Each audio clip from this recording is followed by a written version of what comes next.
Hey guys, welcome to episode 5 in a series where we're going through this book, Logical Chess Move by Move. I've highlighted stuff, I've written stuff down, I've circled stuff, and I'm going to share with you 8 key chess principles that are going to make you a better player. Now, before we do that, and by the way, if you don't have this book, that's okay, you're still going to be able to follow along.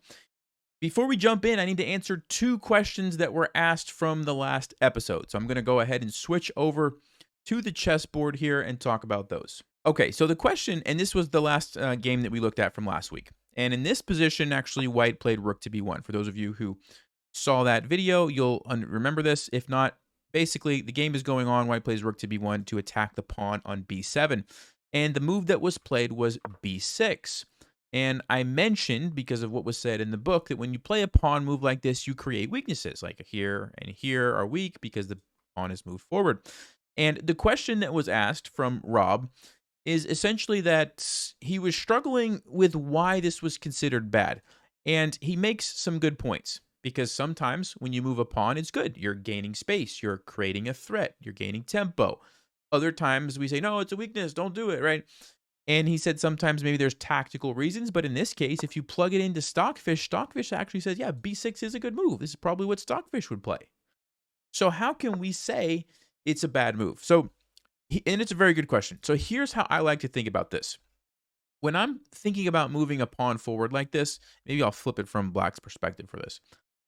Before I move that, I ask myself the question, okay, if I go b6, I'm creating these light squared weaknesses. Do I have pieces in place that could very easily help me control those light squared weaknesses if I needed to? If I needed to control these light squares, could I control those? Well, the answer is yes. I already have this knight helping. My bishop is here kind of helping, and I could very easily bring that back if I needed to. I could probably play queen c8 if I needed to, or queen d7. My queen can help. So I'm kind of in a good situation right now to help control those weak squares with my queen or maybe my bishop, and my knight's helping as well, like this, right? So it's less likely that this is going to be a terrible move for me. Okay, imagine if this bishop is traded off, this knight is somewhere else, maybe it's sitting over here, that's not helping. Maybe my queen can't help or something, and I play a move like b6, and bam, bishop b5 comes in, and I have no way to deal with my knight, right?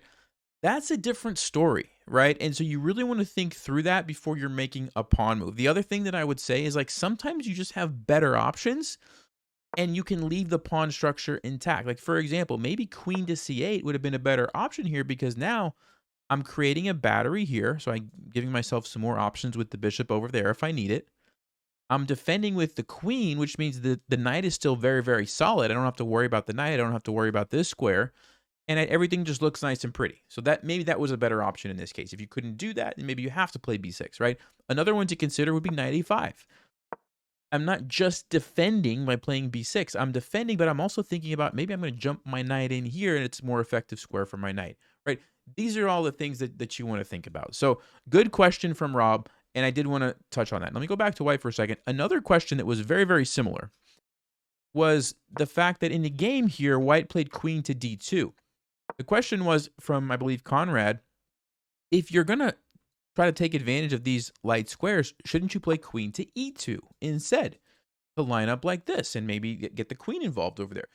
And what's funny is actually Stockfish lists queen e2 as a higher move or better move than queen to d2. So the computer agrees with you, Conrad. But what I would say is, from a practical standpoint, when I look at this position, what is black most likely going to try to do next? I mean, they've developed their pieces. There's not really any pawn moves that they're probably going to want to make at this point. They're probably going to try to castle. And so queen to d2 is sort of like directly preventing them from castling, right? We saw in the game what happened. They ended up castling anyway, and we saw what happened. They got destroyed from the queen coming in.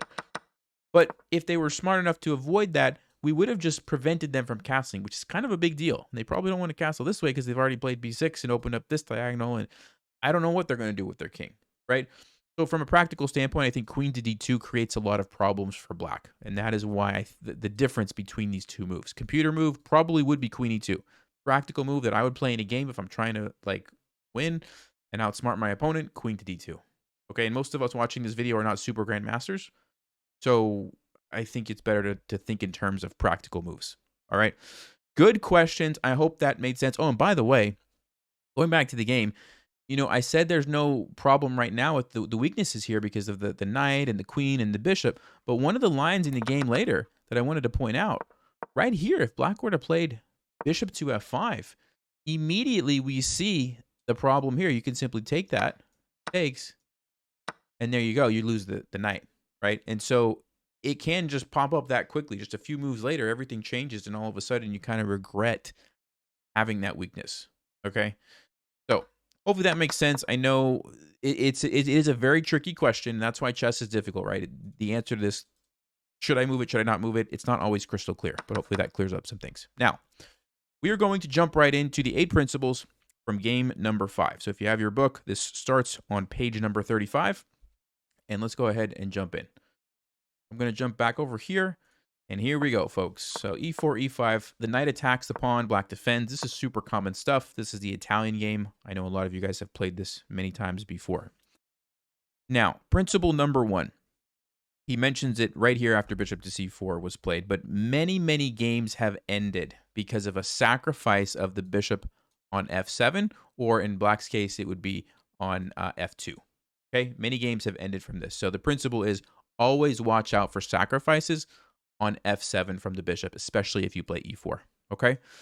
And it comes up in a variety of ways. The general idea is that it lures the king out, and then it can be attacked by either the knight on e5 or g5, see that? Or the queen on b3 would be a check, on d5 would be a check, on f3 or on h5. Okay, these are kind of the 6 different, is that 6? 1, 2, 3, 4, yeah, 6 different ways, if you include the knight. The 6 different ways that you can attack the king after the bishop sacrifice, okay? And we're going to see that later in this game, but it's super, super common. Please don't forget that one. So bishop c5, and the same kind of thing applies here from black's perspective. White has to be careful of the knight, here, and then the queen coming out on f6, h4, b6, and d4. Same kind of thing, okay? So let's keep going. c3, and white is trying to play d4, get the pawns in the center. It's a pretty good strategy. Knight to f6. And this brings us principle number 2.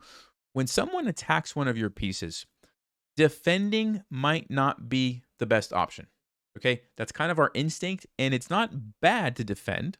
It's good, actually. It's a good habit to be like, oh, I'm something's attacked, I should defend it. But you need to learn to say it might not be the best option. There might be a second option that's better. And that's what we see in this case. A counterattack is actually the better move. Counterattacking the bishop. So white says, I don't care if you take my pawn, I'm going to take your bishop, which is a better trade for me. Okay? He takes. And this is something that I wanted to point out. So if basically black has to take the pawn here. If they don't, and they try to just simply move the bishop back, this is a bad situation for black, and here's why. We're going to take here, force the knight to move somewhere.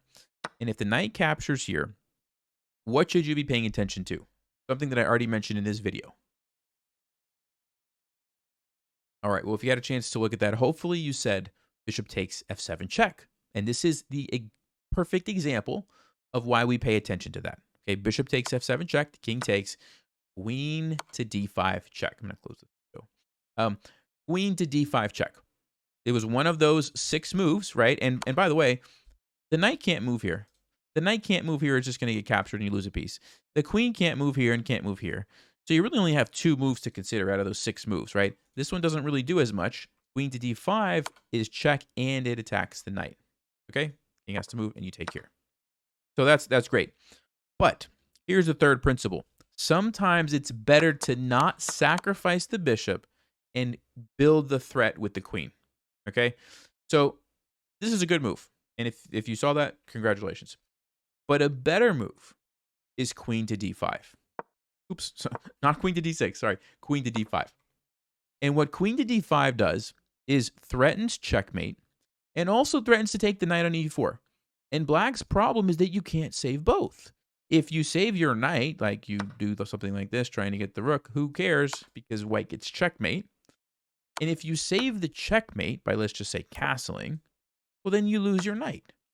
And getting a knight is actually better than if we go back to this situation where you take here, you go for the fork, and you take the knight. Now, this is good, right? You still get the knight, and you expose black's king, but the fact that you lost the bishop makes it not as good, okay? So keep that in mind because you will have opportunities to sacrifice, and sometimes it's better to sacrifice first, but other times it's better to play the queen up first, build the pressure, and then you take the knight. Okay, let's keep going. Now, that didn't happen in the game. That was just showing you what happens if black would have decided to retreat. So black takes, and goes for the check. Okay. Now here, white decides to play knight to c3, and this is a gambit of a pawn, because if you look carefully, the knight is pinned, and if black wants to, they can take the pawn. However, they decide to not take it and to castle. Now, this is a critical moment. We need to talk about this because there's a lot to be learned here. So I'm going to actually flip the board, and I want to focus on this from black's perspective. So I want you to imagine you're playing this game as black. Your opponent pushes the pawn on you. You capture it. They capture you. You go with check, and they play knight to c3. And now you have a decision to make. Okay, what am I going to do? I could trade here first and then take the pawn. I could take the pawn right away, or I could castle and get my king out of the center. Now, the person in this game obviously castled. And I think that a lot of people watching this would have that same reaction of like, Nelson always says, don't let your king get stuck in the center. I'm afraid about the queen coming here. I'm afraid about white's going to castle real quick, and next thing you know, the rook's going to come over. I better just go ahead and castle straight away. It's good that you're getting your king out of the center. However, what you are neglecting are these pawns right here. And what's going to happen is they're going to start pushing forward. You're going to lose space. You're going to lose time. You're going to lose tempo. And that is a very significant thing. You have to be very, very careful when your opponent has a huge monster center that you don't just let them blow you off the board. Okay? So the best move actually in this position is knight takes e4. Is knight takes e4. Actually getting rid of that pawn. And yes, maybe you do get pinned. And yes, you have to figure out what to do. But usually you're going to have this move d5. And this is critical. This is one of, and I don't know if this was a principle or not. Yeah, this was principle number 4. Principle number 4 was castle because you want to or because you must, but not because you can. Okay, so yes, you could have castled in this position, but just because you can doesn't mean you should, right? So that was the principle. Anyway, d5 is a critical move here for black, okay? Especially in these e4, e5 Italian game kind of openings. You want to be able to play d5. It opens up your bishop. It shuts down this diagonal so that this bishop no longer attacks you on f7, which we talked about how that's super dangerous, right? And it supports e4 to defend your knight if you ever take that pawn. Okay, this is critical. You have to remember this. And it turns out this is actually better for black. And you're going to have time to castle later, and now you're just in a better position. You've gotten rid of white's center. You still have time to castle. Everything is solid. Remember, this guy's pinned, so you don't have to worry about that. If he takes, you simply take, and it's good for you. Okay, it's just good for you. So I know that's a tricky moment. I think a lot of people would get this wrong. So I wanted to kind of talk about it. Hopefully that makes sense, and you understand why in this case it was better to go ahead and grab that pawn and not castle. Okay, but in the game, black castles, and now you have to deal with these pawns. Right, I'm going to flip back to white's perspective here, but I just wanted to talk about that from black's perspective there. And now white plays the move d5. Now, why is this such a powerful move? Well, there's 2 reasons. Number 1, yes, you're attacking the knight, which is annoying. You're gaining space. But more importantly, white is preventing black from playing d5. We just talked about how d5 is a good move for black, right? It shuts down the bishop. It lets this guy out. It supports e4. And when white plays d5, that's not happening anymore for black, right? If you're black, you can't play d5, at least not anytime soon. So that's why this is a critical move. And the fact that white does it with tempo is even better. Another thing, the knight can't jump here to attack you because your knight is controlling it. So it's awkward for black as to where are they going to move their knight to. Okay. And then, principle number 5, I kind of already talked about. A key move for black is to play d5. So yeah, sorry about that. I sort of said it out of order. But principle number 5, a key move for black is to play d5 to open up the center and shut down this diagonal. Okay. All right. So knight to e7 is played, and white continues with e5. And again, we're seeing how that huge pawn center is just pushing forward. And the fact that black is castled and white is not really isn't helping black in this case, right? And black still has this problem of, man, I just have to keep moving my knights away from these pawns. Okay, and that's why earlier when black had the chance, they needed to take that pawn, and now they're not going to have a chance. Okay, knight to e4. Black's trying to do something, put the pressure there, however they can. Queen to c2 attacks the knight again. Also adds a defender here, and we get a trade. Now, I wanted to ask you guys a question. Imagine if black says, I don't want to trade. I think I want to play knight to c5 instead. What should you do here as white, and why? Okay, well, if you had a chance to look at that, there's something that I wanted you to notice here, and hopefully this you remember this from the previous lessons in this series. But what's the first thing that we talked about in this book when it comes to attacking the king? If the pawns in front of the king are moved forward, they create weaknesses. It makes it easier to attack the king. And if the knight on f3 or f6 is gone, it's easier to attack the king. The knight on f6 is gone. It moved here and it moved over here. It's gone. So that should be a clue if I'm playing this as white. Oh, yeah, it's easier to attack this guy because the knight's no longer on f6. Okay. And maybe because of that, you can come up with the move knight to g5 here. I'm going for checkmate. And it's not that easy for black to deal with. Of course, if they play a move like g6, we're pretty happy. Why? Because we made them create these permanent weaknesses. One day I'm going to bring my bishop in. Maybe one day I'm going to relocate this knight around. Maybe my queen's going to come in. Like, who knows? But it's going to be good for me long term. Okay, so that's kind of the idea. I just wanted to point that out. In the game, black didn't do that. They took the knight. We recapture, and the black bishop goes back. Now, principle number 6. When you have an advantage out of the opening, you need to keep the pressure up and keep attacking immediately. Immediately. Okay? Now, some of you maybe wouldn't know that you had an advantage, but I want to explain this. You might say, well, black has 2 pieces developed in their castle, so it's kind of like 3 things, and white has 3 pieces, so it's kind of like 3 to 3. It looks pretty equal. It's not equal. And the reason it's not equal is primarily because of these guys right here. Boom, boom, boom, boom. You have all of this control. Black can't play d5. You have all the space behind where you can do whatever you want with your pieces. And on top of that, the knight on f6 is gone. Your queen is lined up. Believe it or not, white's pieces are actually in perfect position to attack on the king side. And black's are kind of awkward and not really in a good position to defend. So because of that, it's actually a significant advantage for white. That being said, the principle here, principle number 6 that we have to follow is we need to create threats immediately. Because if you're just like, I think I'll just castle, and maybe I'll just bring my bishop to d2, and maybe I'll bring the rook to the open file. Those are all good moves, but you're too slow. And if you just take those next 3 moves to do that, black's going to play 3 moves that help them clear up their position, and you're going to have an equal game. You're going to have no advantage. So you have to act immediately. Okay, so what's the move? Well, it's a move we saw earlier, but knight to g5, right? It's a very powerful move, and it creates an immediate checkmate threat. Black doesn't have time to play d6 to try to get the bishop into the game because you just lost. Black doesn't have time to play, I don't know, rook b8 or b6 and bring the bishop over here or to do anything really. They have to stop checkmate. This is it. You have to stop it. Now, there's a couple of ways that black could do this. If they play g6, why are we happy? I already talked about it. You create the weaknesses here that we're going to take advantage of. I'm going to play knight e4 probably, jump my knight in there. Maybe the bishop's coming to h6. I'm super happy with that position. So black wisely tries to... Oh, by the way, this is principle number 7. Sorry. Principle number 7 is if you can induce a weakness in the kingside pawns, it's going to help you attack them. Okay? So that's exactly what we're doing here. If we see g6, boom, we've done it. We've induced a weakness.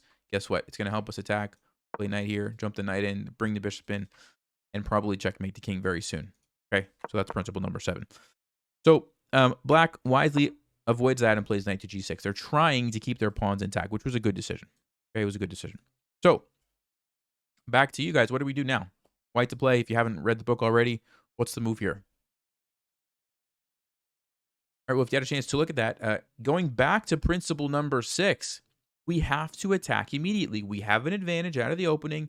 We have to attack immediately. The way to do that is h4. And h4 is saying, look, I'm going to go h5, and once your knight is forced to move, you're in trouble because there's checkmate back there. The only thing stopping checkmate is this knight on g6. If we can make that move, black's in big trouble. And if you look carefully, there's not a lot of things that black can do to deal with this. So they try to play h6. And if you would like to pause, what do you think the move is here? All right, so this brings us to principle number 8, which is when you're attacking and you don't necessarily see a way through, it probably means that you have that you need more pieces. Okay, when you're attacking and you don't see a breakthrough, it probably means that you need more pieces. So what does that mean in this position? This bishop is not really playing a role. Okay, it sort of is, but the pawn's in the way. So how do we fix that? Play d6. And now the bishop is involved, and I was highlighting the knight there because this guy can actually be captured. Okay, the pawn is no longer defending. This pawn is not defending because it's pinned. Okay, you see that? And this is a very serious threat now. Okay, again, it kind of reiterates what we talked about earlier of you don't always have to defend. You can do a counterattack, and that's what we're seeing here. Now, this is a critical moment because I think a lot of people playing this game might be tempted to be like, well, I don't want to lose a knight for a pawn. That's a bad trade. And I don't have any really immediate checkmates, so I guess I got to go back, right? I could see a lot of people playing that move. And if you do that immediately, your advantage is gone. Immediately. Black's going to play rook e8. They're lining up, and all of a sudden, you play h5. It doesn't do anything. There's no more checkmate threat because you retreated, and all of a sudden, black's on the offensive. White's probably going to lose.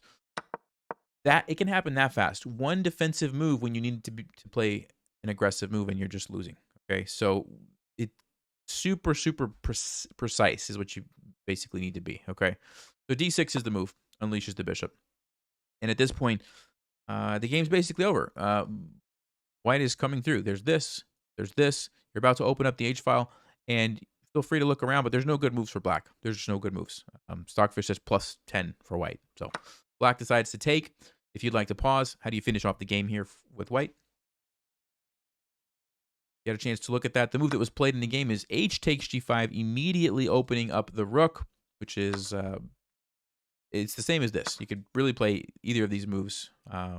Take with the queen first and then take here later, or you could take first like was played in the game, and then after rook e8, then the queen came in. Check.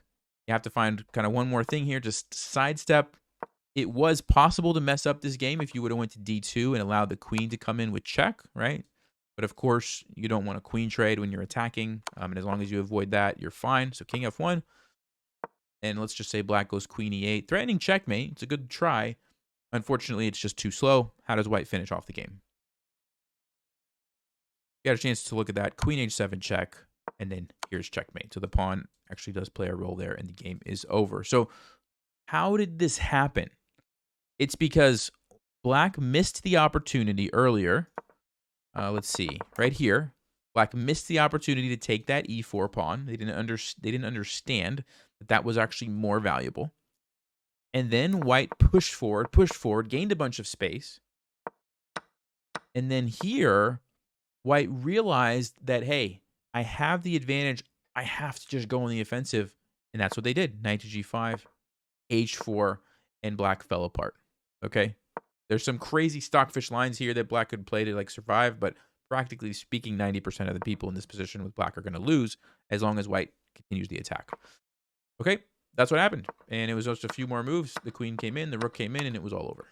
Okay? So when you are attacking and you have an advantage, you have to just keep up the pressure. That's super critical. That's kind of the key takeaway, I think, from this game. So hopefully that helps you guys. I'll see you next time. It's going to be game number 6, which starts on page 39. So make sure to read that before next week. I've been really enjoying this book. These games are super cool. They're not too long, and they're just packed with like good principles, especially for the like beginner, intermediate player. So I've had a blast. Hope you guys are enjoying this too. Make sure to let me know, and I'll see you next week. All right, stay sharp, play smart, take care.